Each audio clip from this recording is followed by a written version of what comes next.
UK government aims to become world leader in race for highest over 60s death statistics. The National Health Service is to be rebranded as the National Harold Shipman Service.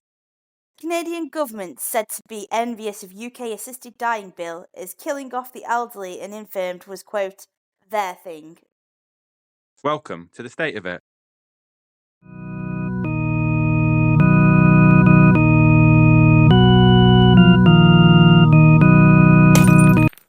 The state of it.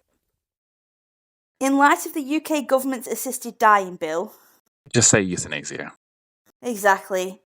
The euthanasia bill that's currently going through Parliament. For this week, we decided to talk about the controversial topic of euthanasia. We do already have a country to draw a comparison from in Canada with MAID, aka Medical Assistance in Dying. So we thought we would open with the All Is Beautiful ad campaign that did the rounds last year. Yeah, the ad was for a fashion label called Simons, and I'm going to pop a link to the video in the description below, due to copyright. But it's a hyper-stylized and glamorous advert, and here are a couple of quotes from it. Dying in a hospital is not what's natural. It's not what's soft. In these kinds of moments, you need softness. It can take dying to figure out what living is actually like. And all of this is amongst the backdrop of beautiful scenery, like some 90s music video, and this progressive synth music, and it's just like it's aiming to glamorize it all. Yeah, I mean, isn't Simons like a Canadian department store? Like, well, I suppose in the UK you'd have Harrods, or America would be like Macy's. Yep, exactly that, exactly. So, God, heaven knows what they're actually they're advertising this for, because it features no clothing or anything like that in it. As I said, I'm hoping people have seen it, but it's basically, it just seems to really aim to glamorize this sort of very serious, contentious subject.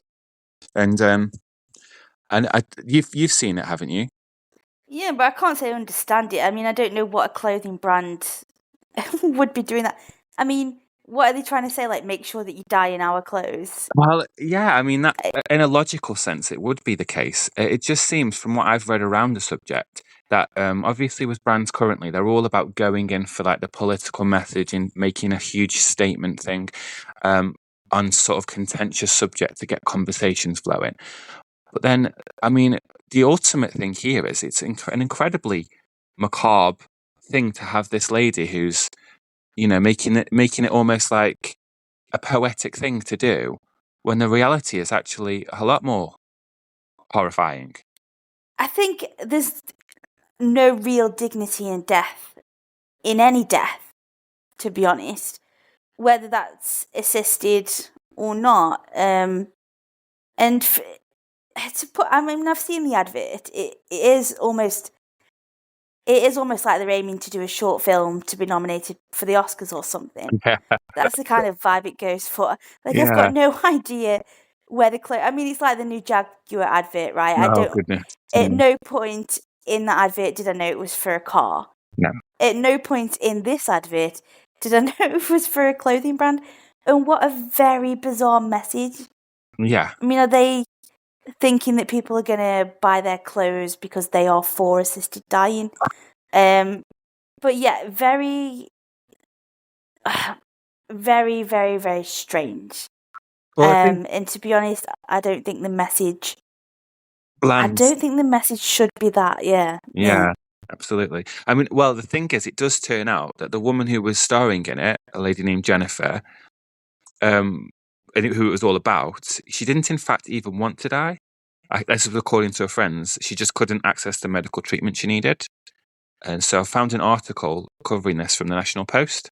That's a shame. So, okay, let's read this out then. Woman featured in pro-euthanasia commercial wanted to live, say friends. I feel like I'm falling through the cracks, so if I'm not able to access healthcare, am I then able to access death care? Hatch said in a CTV interview. The woman featured in a glamorous pro-euthanasia commercial for a Canadian clothing retailer only opted for assisted suicide after her years-long attempts to secure proper healthcare failed, friends have revealed.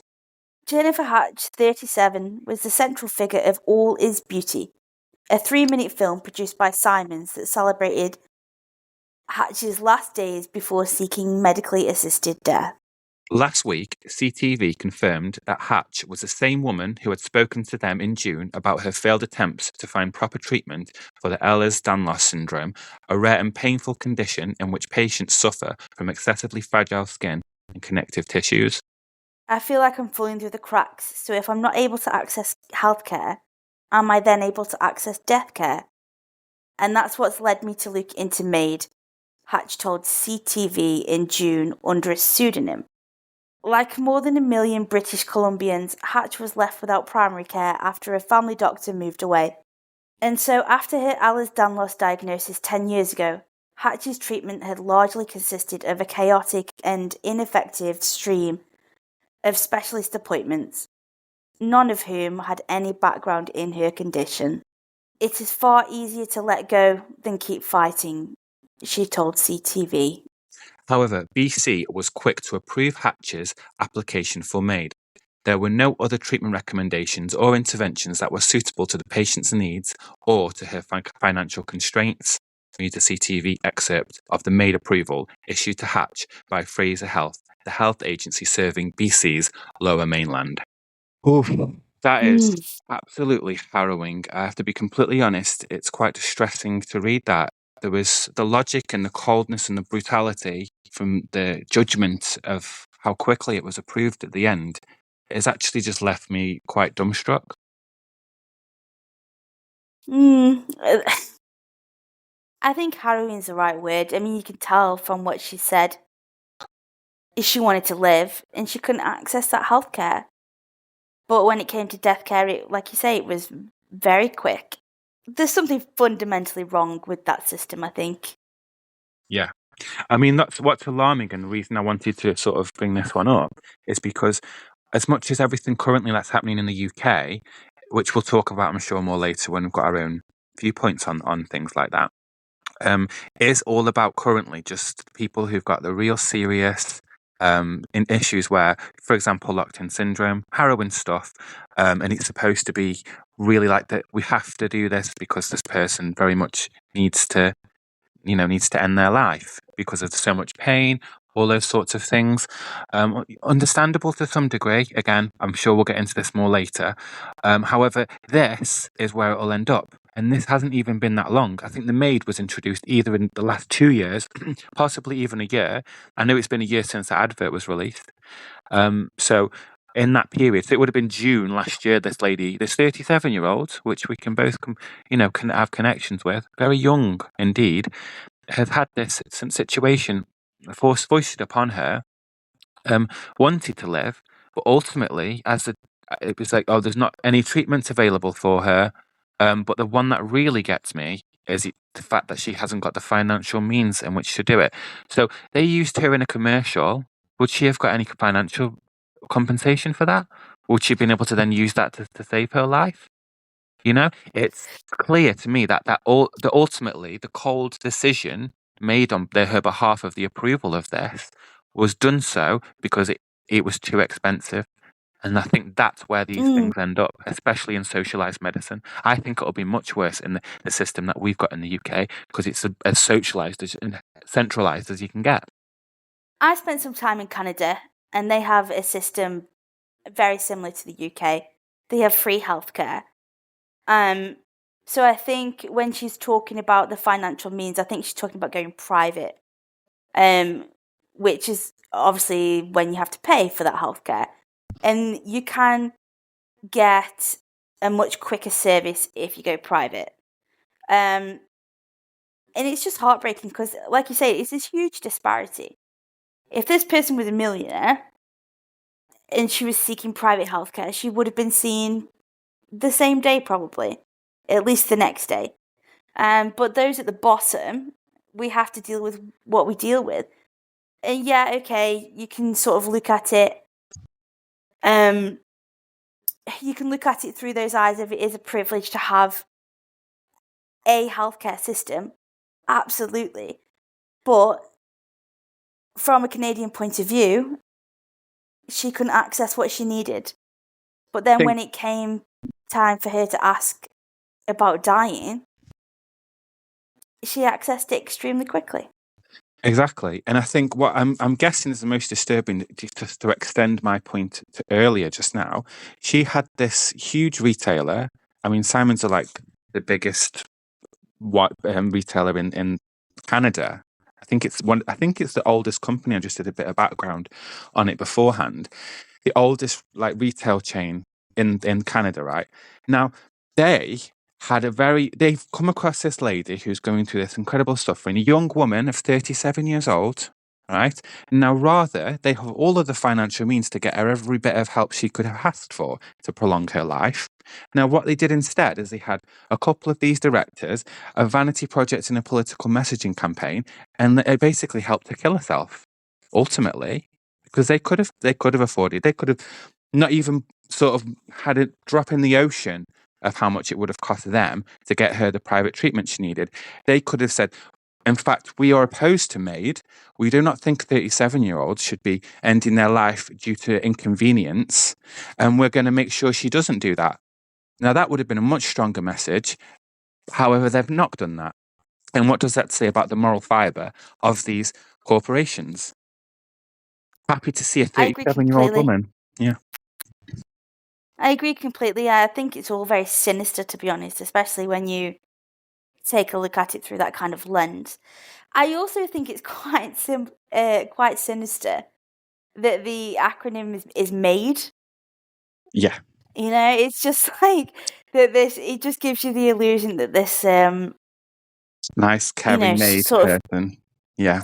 nice caring maid is just going to come and Look after you. gently take you away, Well, this is look the after you while words. it happens. Yeah, this is the You words in know, the campaign. There's softness. It's about softness, using really decorative language. I think at one point she's like, "Life is about cheesecake." That's one of the quotes from this. You know, basically, this woman's trying to. It's glamorizing suicide. Ultimately, that's exactly what it's doing. Saying the last breath is the most sacred, I think, was another quote that I recall from there. But made, I mean, technically, if you think about it, it'd probably be better to be called unmade. Really. yeah. Not be more. Yeah, that's Not to be, exactly what it and would not be. to be too much humor in the gallows here, but I think when something is this dark, you can't help but not think, well, this is insane. How are you supposed to respond to something this evil? You know? It is dark, and to be honest, I think it's another attempt from advertisements, governments, etc., to just Cut costs. make out like the.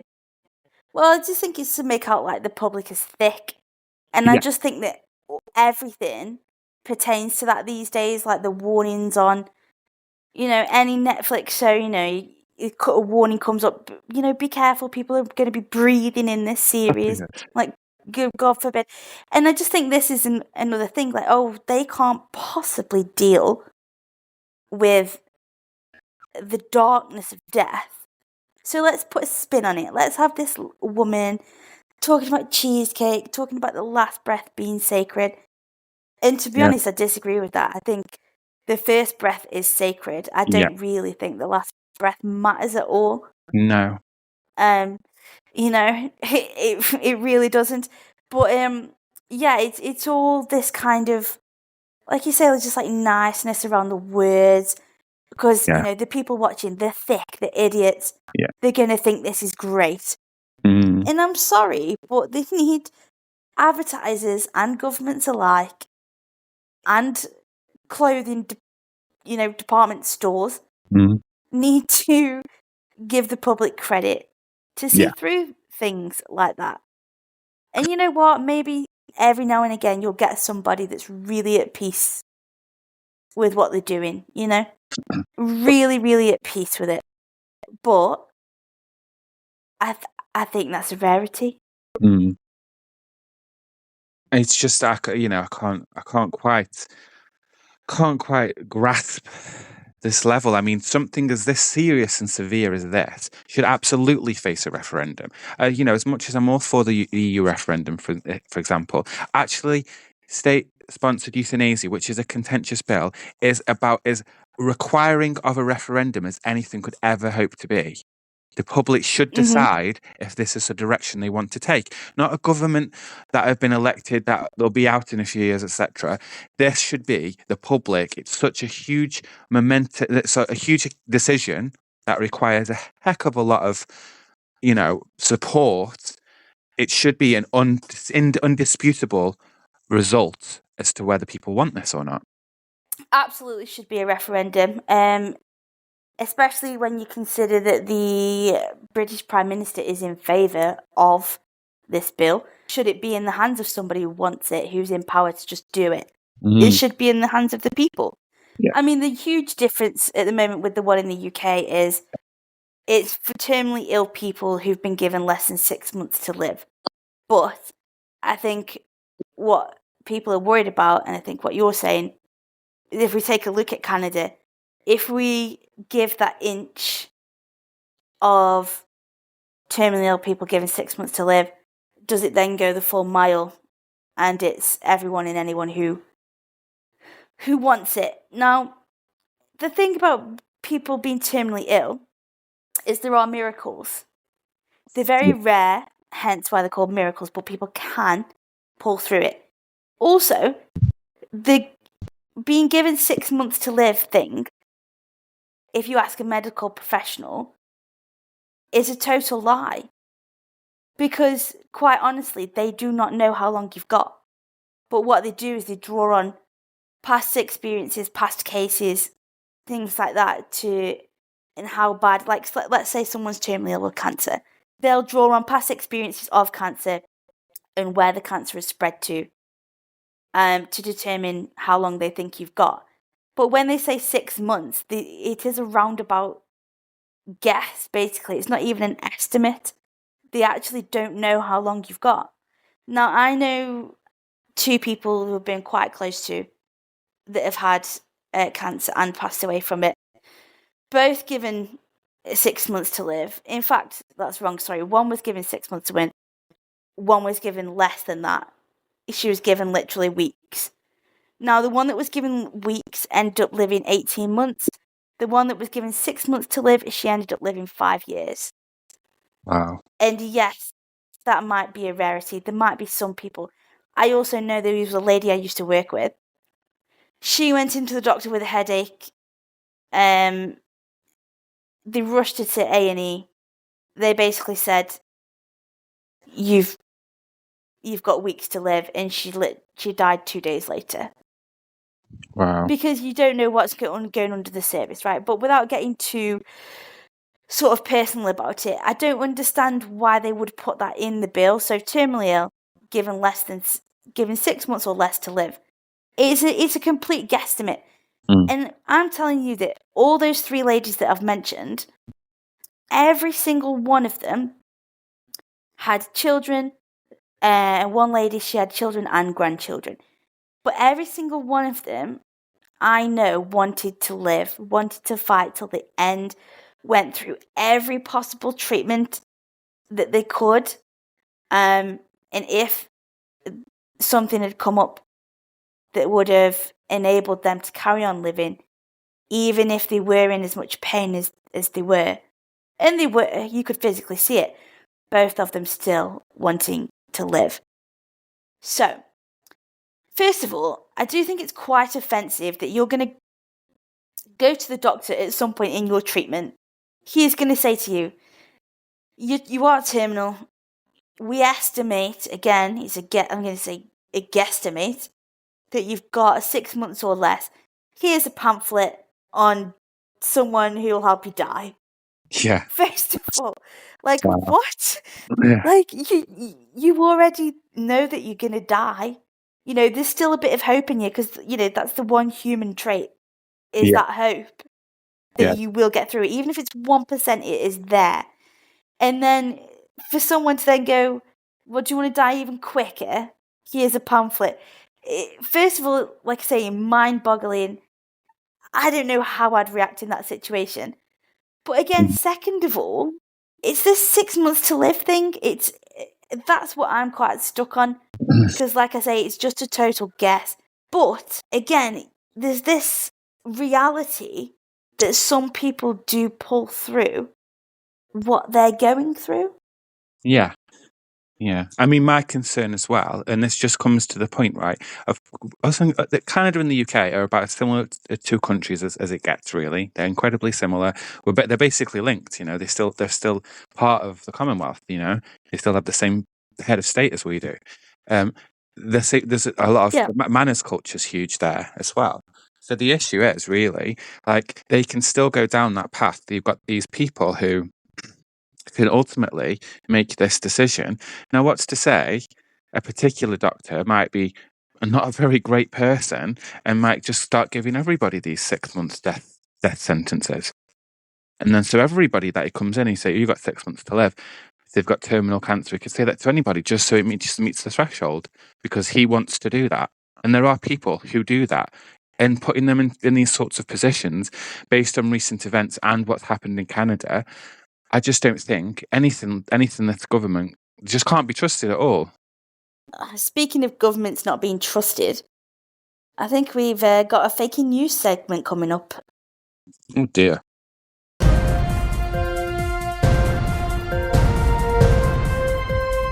The UK Parliament has voted in favour of the Assisted Dying Bill.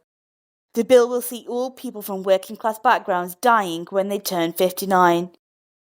The bill has come under fire for its discriminatory nature, but when questioned, sorry viewers, I mean Prime Minister Keir Starmer had this to say. This will free up housing, which will solve the immigration hotel situation. It will also mean that I can release more prisoners into homes and there will be more inheritance tax to fund the new national railway.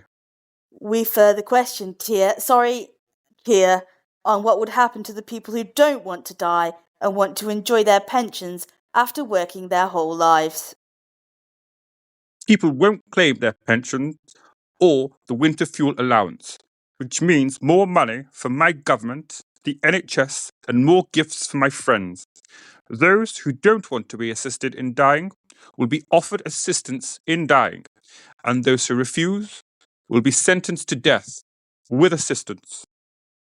We thought it essential to make the age 59 specifically the day before their 60th birthday, as a key part of this policy is to ensure we take away as much hope from people as possible and deny them the enjoyment of celebrating their milestone birthday and their retirement. When asked why the need for that extra bit of cruelty, the Prime Minister said, in the words of Billy Piper, because we want to. Angela Rayner initially voted against the bill, but changed her mind when she realised that she is no longer working class. Deputy Woman Angela Rayner had this to say. No, I won't apologise for changing my mind. I won't apologise for accepting clothes. And I won't apologise for having a party in Ibiza. Those who've worked all their lives deserve the chance to die with dignity and assistance. I will personally attend the funeral of all those who pass away. And if any donors are listening, I'll need a new frock, new shoes, and a new handbag for every single one. In a shocking turn of events, MP Diane Abbott also voted against the bill, but stated she will reconsider after our reporter James Jameson explained to her what assisted dying actually is. Hello, Diane. How are you today? I'm fine, thank you. Diane, why did you vote against the bill? Well, James, no pensioners should be forced into assisted dying after they have worked their whole lives. I agree, Diane. To get pensioners to help in the manufacture of clothing for free is against the modern slavery laws. Sorry, Diane. What do you mean by that? Pensioners should be able to enjoy their retirement without being forced to dye clothes for companies like Primark, who have enough money to employ more people? Diane, the assisted dying bill means that pensioners would be forced to die with assistance before they turn 59. Right, so they won't be forced to work for free? No, Diane, the working class will be killed. Oh, right. I might have to rethink that one then. That's all for tonight, viewers. Thanks for watching.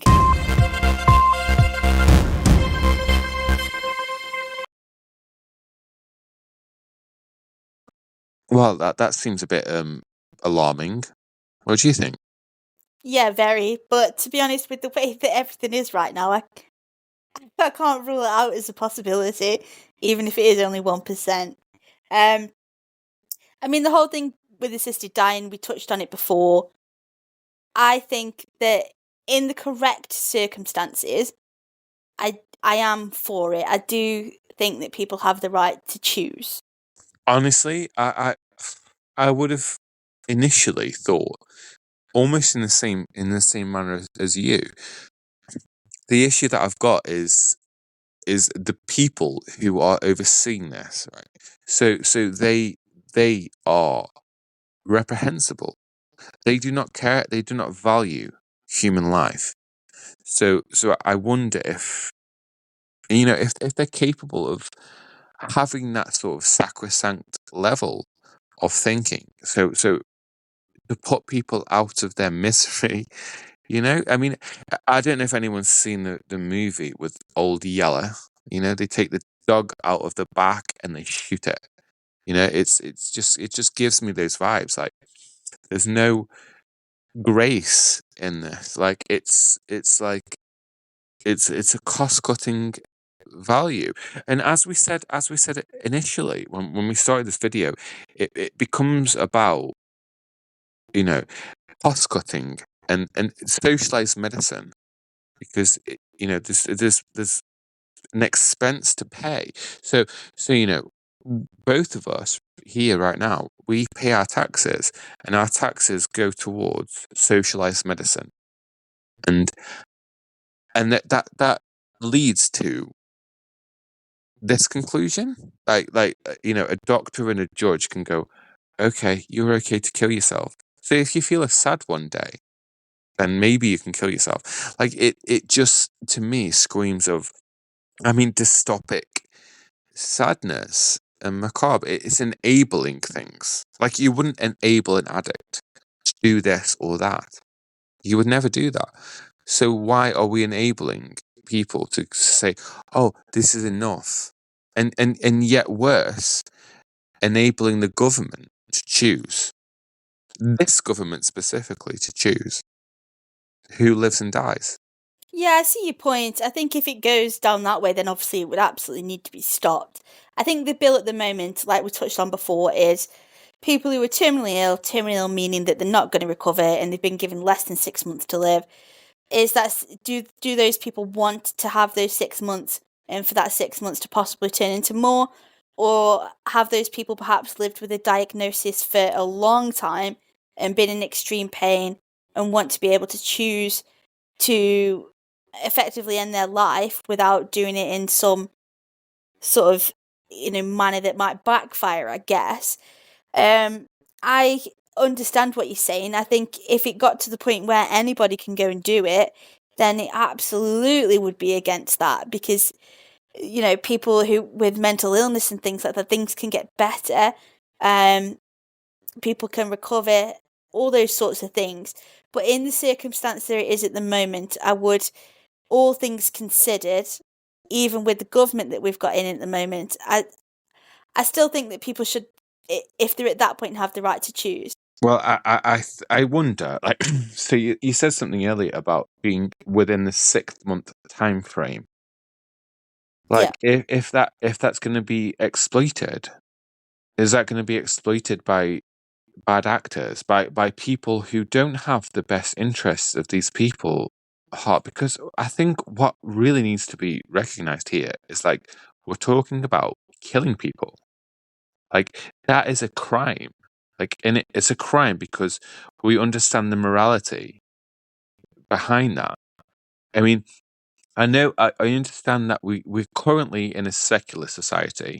I recognize that the moral principle of that thou shalt not kill or whatever is sort of lost a little bit in these sorts of, difficult subjects.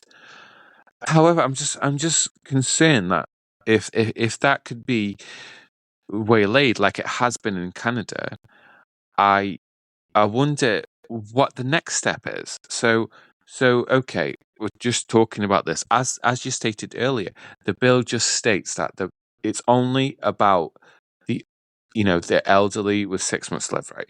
But like, once you start permitting this to happen, then what is next?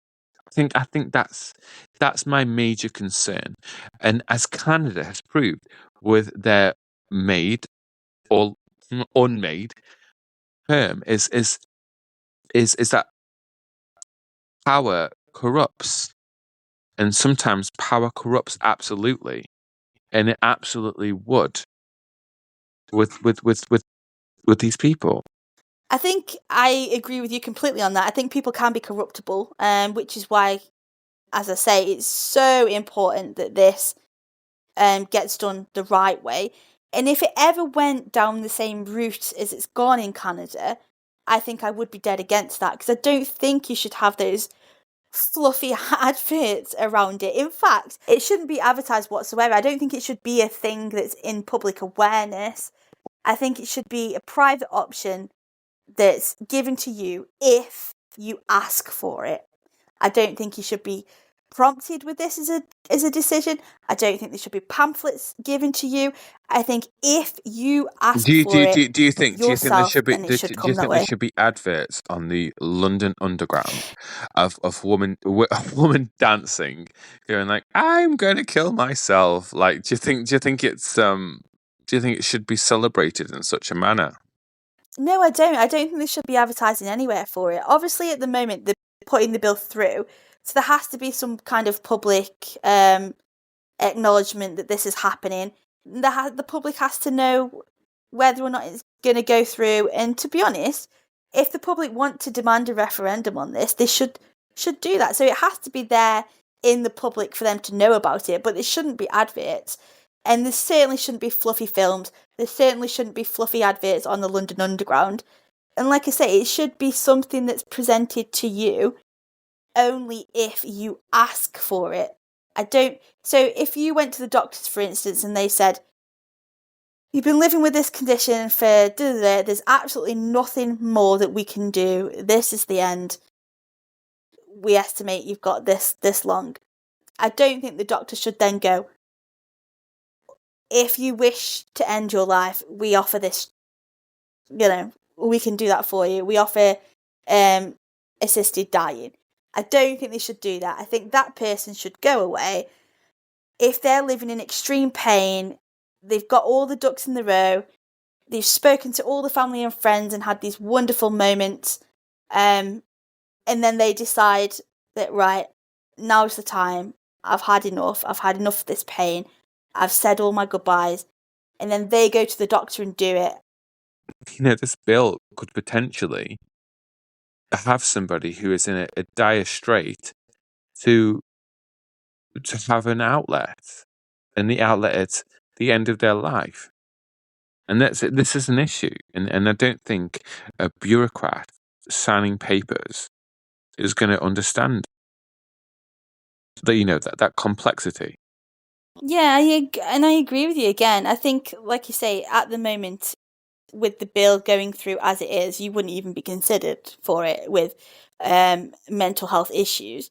However, I do understand that people are concerned that if this goes through, it could filter down into other things. And I would be concerned about that as well. I would. I think there's certain things that it just shouldn't bring up. But what the bill is for now, like I say, I'm still on the side of the right for the people to choose for how it is now. But however, I would like to see a referendum on it.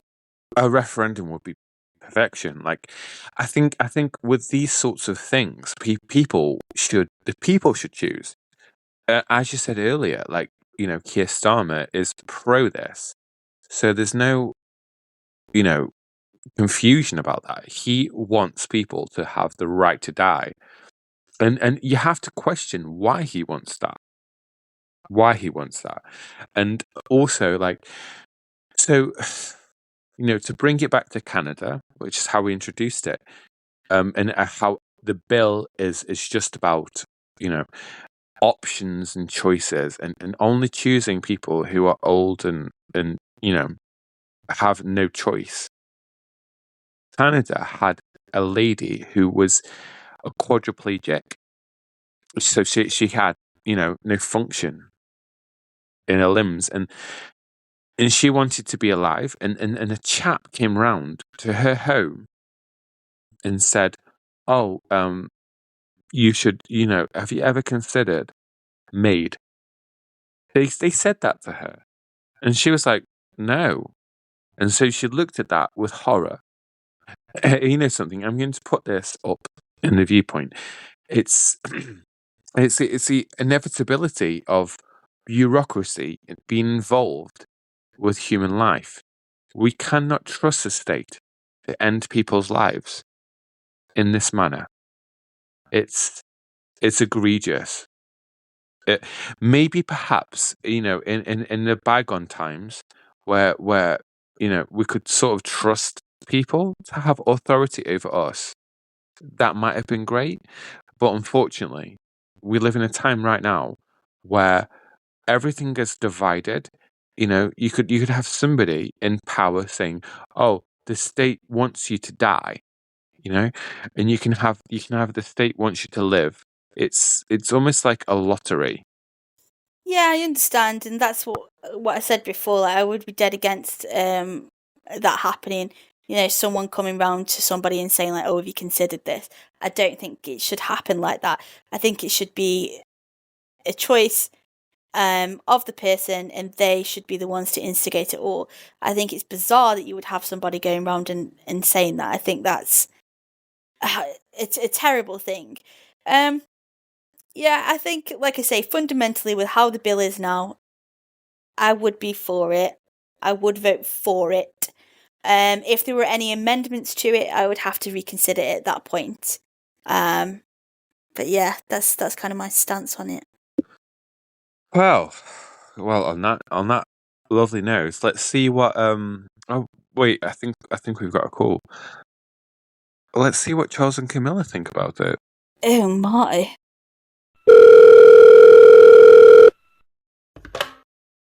Darling, have you heard? All the working class people are going to die when they turn 59. Oh yes, I know, darling. But it doesn't matter. It shan't affect anyone that we know. No, I suppose not. But isn't it awful? Those poor people. What about them? I just told you, they will be forced to partake in assisted dying. Yes, I heard that. But what about the poor people? No, Camilla. As the poor people, I feel so saddened by these poor people. Yes, Charles. They are working class, of course they're poor. But what about them? For goodness sake, Camilla, I meant that I feel sorry for them. Don't we all, darling? But it's not our fault that we were born into incredibly privileged lives. Thank goodness that we were. Never mind, Camilla. Diana would have understood. What was that? Never mind. No, Charles, do speak up. What did you say?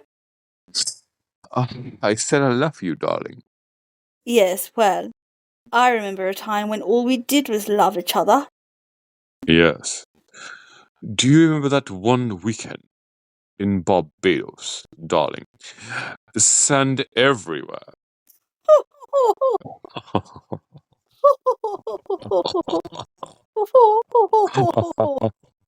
Everywhere, darling. so much sand that you had to fish it out of my... I think we'll cut that one there, folks. Thanks for watching, guys. Please like, comment, and subscribe. Till next time. Oh.